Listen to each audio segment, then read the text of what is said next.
అందరికీ నా నమస్కారాలండి. 9వ తరగతిలో మూమెంట్స్ సప్లిమెంటరీ రీడర్ 9వ పాఠ్యాంశం ద బెగ్గర్ అంటే బిచ్చగాడు. Think about it. ఈ ప్రశ్నలు అనేవి పేజ్ నెంబర్ 61లో మీకు ఇవ్వబడ్డాయి. ఆ ప్రశ్నల్ని మనం ఇప్పుడు చూద్దాం. Already line to line explanation అనేది చూడడం జరిగింది. తర్వాత సారాంశం సమరీ అనేది చెప్పడం జరిగింది. ఇప్పుడు మనం ప్రశ్నలు ఏవైతే ఉన్నాయో వాటికి సమాధానాలు మనం చూస్తున్నాం. ద బెగ్గర్ పిచ్చగాడు రాసింది యాంటన్ చెకోవ్. ఇతను రష్యన్ రైటర్ అండి. ఈయన రాసిన రచనలు అనేవి తర్వాత ఆంగ్లంలో తర్జుమా అనేవి చేయబడ్డాయి. ఇక్కడ ఈ బెగ్గర్ అనే పాఠ్యాంశంలో మెయిన్ పాత్రలు వచ్చేసి లష్కోఫే ద బెగ్గర్ అండి, అంటే బిచ్చగాడు అనమాట లష్కోఫ్. అండ్ ఇతనికి పని ఇచ్చేటటువంటి వ్యక్తి సెర్గీ అనేటటువంటి అడ్వకేటు. ఆ తర్వాత సెర్గీ ఇంట్లో ఉండేటటువంటి కుక్. ఈ ముగ్గురే ప్రధాన పాత్రధారులు ఇందులో ద బెగ్గర్లో బై యాంటన్ చెకోవ్లో. ఇందులో చూద్దాం. Has Lushkoff become a beggar by circumstance or by choice? అయితే ఇందులో మొదటి ప్రశ్న ఏంటంటే, ఇందులో లష్కోవ్ అనే వ్యక్తి బిచ్చగాడిగా ఎందుకు మారాడు? ఎందుకు? అతనికి ఉన్న పరిస్థితుల్ని బట్టా, లేదా ఏదో చాయిస్ ఒక ఆప్షన్ ఉంది కాబట్టి బెగ్గర్గా మారిపోయాడా? Lushkoff became a beggar because he lost his job. ఎందుకు అయ్యాడు బిచ్చగాడిగా అంటే, ఉద్యోగం అనేది పోయింది అతనికి. He did not have money, డబ్బులేం లేవు. He did not have a place to stay, కనీసం ఉండడానికి ఇల్లు లేదు, జేబుల్లో డబ్బులు లేవు తినడానికి. It was not his choice. అదేదో ఆప్షన్ కాదు. ఏబిసి, ఏ టీచర్ అవుతావా, బి స్టూడెంట్ అవుతావా, సి బెగ్గర్ అవుతావా అంటే సి చూస్ చేసుకోవడం కాదు. ఇంకా తప్పదు, వేరే పరిస్థితి లేదు. Circumstances forced him to beg. ఏవైతే పరిస్థితులు ఉన్నాయో అవి ఇతన్ని అడుక్కునేటట్టు చేశాయి. ఏంటి అసలు నిజమైన పరిస్థితి అంటే, తాగుడికి బాగా అలవాటయ్యాడు. రష్యన్ క్వైర్లో పాటలు పాడేవాడు. అక్కడి నుంచి వాళ్ళు తరిమేశారు. దాంతో రోడ్డున పడ్డాడు. ఏం చేయాలో తెలియదు. అప్పుడు వెళ్ళే జనాల్ని మోసం చేసుకుంటా, నేను టీచర్ని, లేకపోతే నేను స్టూడెంట్ని, నన్ను ఏం చేశారంటే బహిష్కరించారు స్కూల్ నుండి. టీచర్ని నేను, కుట్రలు పన్ని నా ఉద్యోగం పీకేశారు. ఇట్లా రకరకాల కథలు చెప్పుకుంటూ సెర్గీకే అతనికే 2 కథలు చెప్తాడనమాట. దీంతో గుర్తుపట్టేస్తాడు సెర్గీ. తిడతాడు. What reasons does he give to Sergei for his telling lies? ఇప్పుడు సెర్గీకి ఏం చేశాడు? కథలు చెప్పాడు. ఒకసారి దొరికేమో, మొట్టమొదటిసారి ఏమో నేను స్టూడెంట్ అండి, నన్ను బహిష్కరించారండి. తర్వాత రెండోసారి కనబడి యాక్చువల్గా అతనే అనుకోలేదు, అతనికే మళ్ళీ ఇంకో కథ చెప్తాడనమాట. సెర్గీకి కూడా గుర్తున్నది, ఏంది ఈ కథలు చెప్పేవాళ్ళు ఎక్కువైపోయారు ఏంటి అనుకుంటా కాళ్ళ వంక చూసినప్పుడు అప్పుడు షూస్ ఏదైతే ఓవర్ షూస్ ఉంటాయో అవి కొంచెం డిఫరెంట్గా ఉంటాయి. అప్పుడు గుర్తు పెట్టుకుంటాడు. మళ్ళీ గుర్తుకొచ్చింది, ఆహా నువ్వే కదా స్టూడెంట్ కథ చెప్పింది ఆ రోజు, ఇప్పుడు నువ్వు టీచర్ కథ చెప్తున్నావా? ఉద్యోగం పోయిందని పని పాట చేసుకోకూడదా? దీన్ని ఏమంటారంటే మోసం చేయడం అంటారు, పోలీసులు పిలుస్తానంటాడు సెర్గీ. దీంతో ఇప్పుడు లష్కోవ్ ఎలాంటి రీజన్స్ చెప్పాడు దానికి, అంటే ఎందుకు అడుక్కుంటున్నాను అనే దానికి ఎలాంటి what reasons does he give to Sergei for his telling lies? అబద్ధాలు ఎందుకు చెప్తున్నానో తెలుసా అని కారణాలు చెప్పాడు లష్కోవ్. ఏమని చెప్పాడు సెర్గీకి? Lushkoff lies because he thinks people won't help him if he tells the truth. అసలు నిజం చెప్పాడు అనుకోండి లష్కోవ్. ఏమని? నేను తాగుబోతునండి, నేను రష్యన్ క్వైర్లో పనిచేసేవాడిని, వాళ్ళేమో నా తాగుబోతనం చూసి భయపడి వాళ్ళు ఇబ్బంది పడతారేమోనని నా ఉద్యోగం పీకేశారండి అని చెప్పాను అనుకో. ఎవడైనా ఏదైనా రూపాయినా ఇస్తాడా? ముద్దైనా పెడతాడా? కుదరదు. కాబట్టి నేనేం చేస్తున్నా? అబద్ధాలు చెప్తున్నా. ఈ ఫీల్స్ ఈ needs to make up stories to survive and get assistance. కాబట్టి ఇక్కడ ఏంటంటే కొంచెం హృదయం ద్రవించే విధంగా కథలు చెప్తేనే జనాలు సాయం చేస్తారు. కాబట్టి నేను బతకడానికి నాకు ఏదైనా పని దొరికిద్దని ఈ విధంగా కథలు చెప్తున్నానండి అనేసి సెర్గీకి చెప్పడం జరుగుతుంది.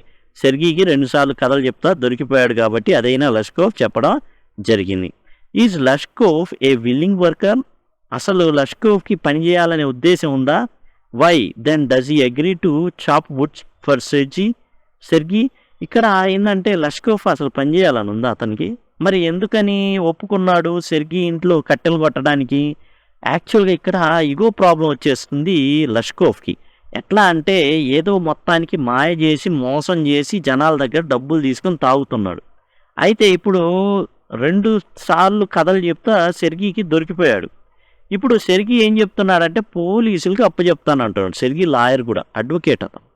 కాబట్టి ఇప్పుడు యాడ వెళ్ళి పోలీసుల ద్వారా మళ్ళీ లాకప్లో యాడ కూర్చోవాలి, ఇవన్నీ దేనికి? అందుకని ఇగో దెబ్బతిన్నట్టు నాకేమైనా పని పాట లేకుండా ఇలా అడుక్కుంటున్నాను అనుకున్నారా? బిచ్చగాడిని అయ్యాను అనుకుంటున్నారా? ఏం చేస్తాం, నిజం చెబితే ఎవరు ఏం సాయం చేయరు. సరే ఇంతెందుకు మీరివ్వండి పని, నాకు ఓ పని ఇచ్చి చూడండి, ఎందుకు చేయనో చూడండి అని చెప్తాడు యాక్చువల్గా తప్పించుకోవడానికి. కానీ సెర్గీ వదల్లా. సెర్గీ ఏం చేశాడు, మా ఇంట్లో కట్టెలు కొట్టే పని ఉంది, సరే వరా వచ్చి చెయ్యి అని అంటాడు. Lushkoff initially does not want to work. అసలు పని చేయాలనే ఉద్దేశం లేదండి ఆ బెగ్గర్కి. But agrees to chop wood for Sergei because he is caught in a lie. యాక్చువల్గా ఏంటంటే అతని మాటలతోనే అతను పట్టుబడ్డాడు అండ్ ఫీల్స్ బిట్ అషేమ్డ్. ఇప్పుడు కొంచెం అతనికి ఏంటంటే చాలా అసహ్యంగా ఉంది, సిగ్గేస్తుంది, బాపబ్బలే దొరికాను రైడ్కి అనేసి. It's not that he genuinely wants to work. యాక్చువల్గా నిజంగా పనిచేయాలనే ఉద్దేశం అసలు లష్కోఫ్కి లేనే లేదు. చక్కగా ఈజీ మనీ వస్తుంది, తాగుతున్నాడు, ఏడో పడిపోతున్నాడు, మళ్ళీ అబద్ధాలు చెప్తున్నాడు, నాటకాలు ఆడుతున్నాడు, డబ్బులు వస్తున్నాయి, తాగుతున్నాడు, ఇదే సర్కిల్ రిపీట్ అవుతూ ఉంది. ఇప్పుడు సెర్గీ వచ్చి దాన్ని బ్రేక్ చేశాడు, పోలీసులకి పట్టిస్తానని. Sergei says I'm happy that my words have taken effect. ఇప్పుడు సెర్గీ చెప్తున్నబ్బా, నేను ఆ రోజు నిన్ను తిట్టినందుకు తిట్టాను కానీ బాధపడ్డాను నేను, కానీ నిన్ను మార్చాయి అని సెర్గీ అన్నాడు. Why does he say so? ఎందుకు అన్నాడు ఆ మాటలు? ఈజ్ ఈ రైట్ ఇన్ సేయింగ్ దిస్? యాక్చువల్గా ఇలా అనడం కరెక్టేనా? యాక్చువల్గా తర్వాత ఏం జరిగింది, సెర్గీ ఇంట్లో కట్టెలు కొట్టడానికి వెళ్ళినటువంటి లష్కోఫ్ యాక్చువల్గా అతను ఏం చేశాడంటే ఓల్గా అనే పనాకి అప్పగిస్తాడు సెర్గీ. సెర్గీ ఇంట్లో ఓల్గా అనే పనా ఉంది. ఈ పనా ఏం చేస్తుంది, ఈ పనాకి సెర్గీ ఏం చేస్తాడంటే అదిగో ఈడు పనోడు ఏం చేస్తాడు, కట్టెలు కొడతాడు, కట్టెలు కొట్టించు అని చెప్తాడు. ఆమె కొంతసేపటికి వచ్చి కట్టెలు కొట్టాడు అయ్యగారు అనేది ఓల్గా.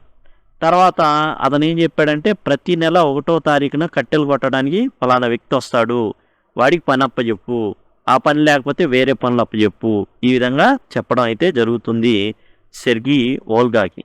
అప్పుడు అతను ఈ ఓల్గా వచ్చేసి పని చేశాడయ్యా అనగానే ఒక 60 రూపులు ఇచ్చేవాడు. ఈ విధంగా తర్వాత ఏం చేస్తాడంటే పనిలో ఇంప్రూవ్మెంట్ చూపిస్తాడు.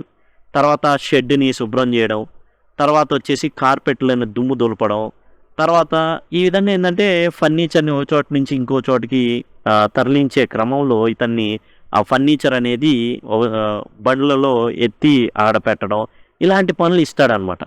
అయితే ప్రతి పని తర్వాత ఇతను డబ్బులు తీసుకుని వెళ్ళిపోయేవాడు.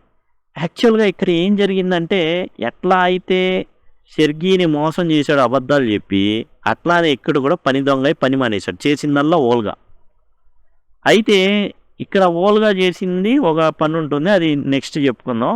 ఇక్కడ సెర్గీ పూర్తిగా తర్వాత ఏమైందంటే ఇలా చిన్న చిన్నగా అతన్ని పని పెంచుకుంటూ చివరికి బాధపడతాడు.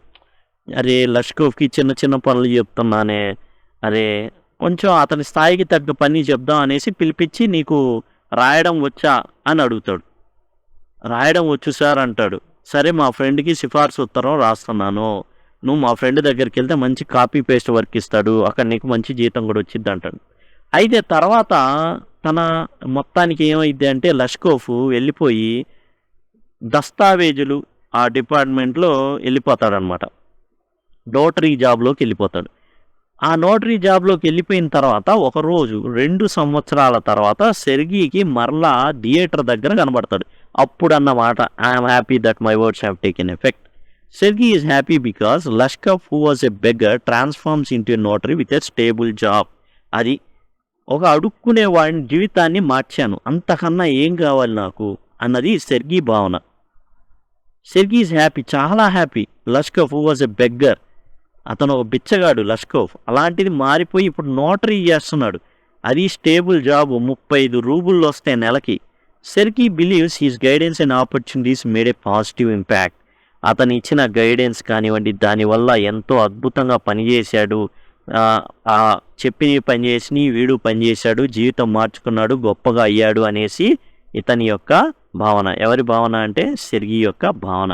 కానీ యాక్చువల్గా జరిగింది ఏంటంటే చెప్తాడనమాట ఆ థియేటర్ దగ్గర కనబడినప్పుడు లష్కోఫ్, అయ్యా నేను చనిపోయేదాకా మీకు రుణపడి ఉంటాను, అయితే యాక్చువల్గా మార్పు తెచ్చింది మీకన్నా కూడా ఓల్గా తెచ్చింది. ఏం తెచ్చింది అంటే, నేను ఏ పని చేయలేకపోయేవాడిని, వచ్చి కూర్చునేవాడిని ఊరక. ఓల్గా ఆ పని చేస్తూ నన్ను బండ బూతులు తిట్టేది. ముదనష్టపోడా, తాగుబోతోడా, పోతావురా నువ్వు, నాశనం అయిపోతావురా, నరకానికి పోతావురా, పురుగులు బట్టి పోతావురా అని ఆ పని చేసినప్పుడల్లా మంచిగా ఇట్లా మాట్లాడుతూ ఉండేది.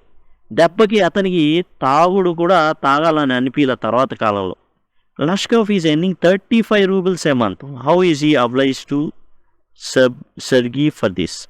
ఇప్పుడు 35 రూపులు వస్తున్నాయండి. ఎవరికి? లష్కోఫ్ అనే బెగ్గర్కి వస్తున్నాయి.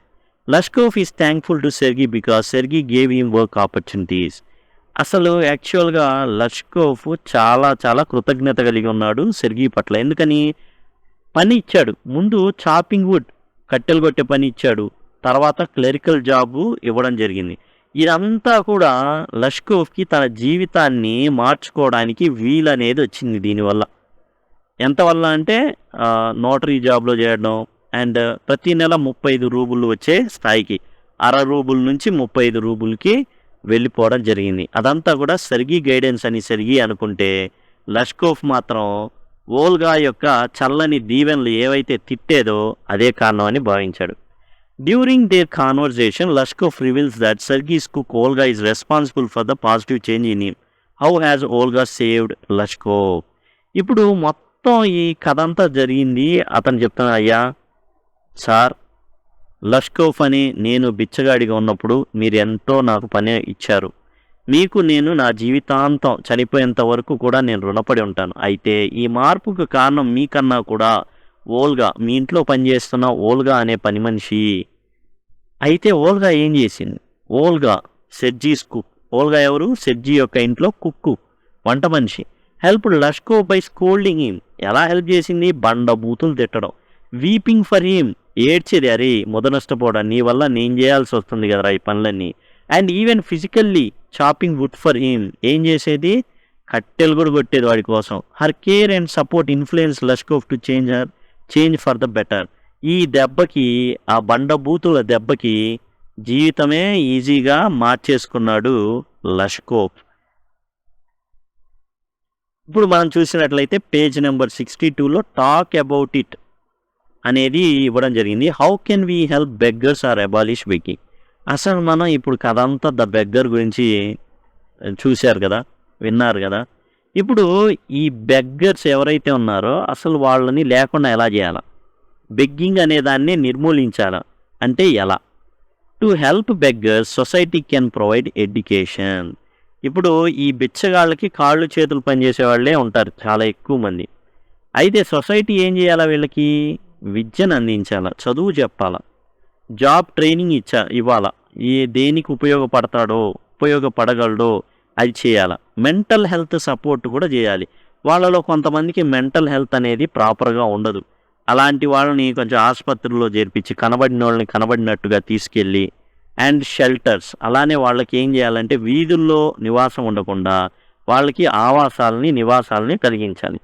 Loss discouraging begging should be fair. అలానే బెగ్గింగ్ చేస్తున్న వాళ్ళందరినీ పట్టకెళ్ళి జైల్లో వేయాలి.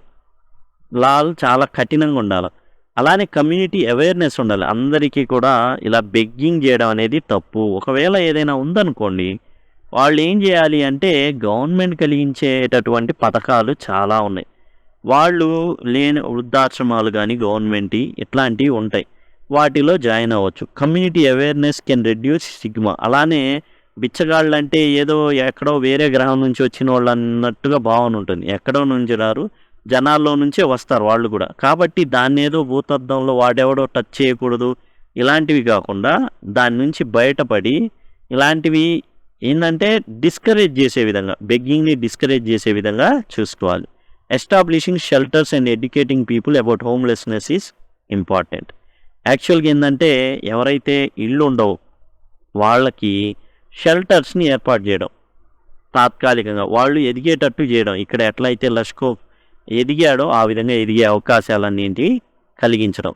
ఈ రకంగా చేయడం ద్వారా టోటల్గా అడుక్కునే ఏవైతే ఉందో యాచక వృత్తిని నిర్మూలించవచ్చు. ఇదండి టోటల్గా బెగ్గర్కి సంబంధించి దీనికి సంబంధించి టోటల్గా మీరు 9th క్లాస్ మొత్తం అయిపోయిందండి. 9th కాదు, 6th, 7th, 8th, 9th అన్ని క్లాసులు కూడా కంప్లీట్ చేయడం జరిగింది. సింపుల్గా మీరు లింక్ అని కామెంట్ సెక్షన్లో అడిగినట్లయితే నేను లింక్స్ అనేవి ప్రొవైడ్ చేస్తాను. మీకు ఏ క్లాస్ కావాలంటే 6th క్లాస్ కావాలంటే 6th క్లాస్, 7th క్లాస్ కావాలంటే 7th క్లాస్, లేదా 8th క్లాస్ కావాలంటే 8th, లేదా 9th కావాలంటే 9th లింక్ అని అడిగితే 9th క్లాస్ సంబంధించిన లింక్స్ అనేవి ప్రొవైడ్ చేయడం జరుగుతుంది. 8th లింక్ అంటే 8th క్లాస్, ఆ విధంగా ప్రొవైడ్ చేయడం అనేది జరుగుతుంది. కాబట్టి దయచేసి గమనించగలరు. Thanks a lot.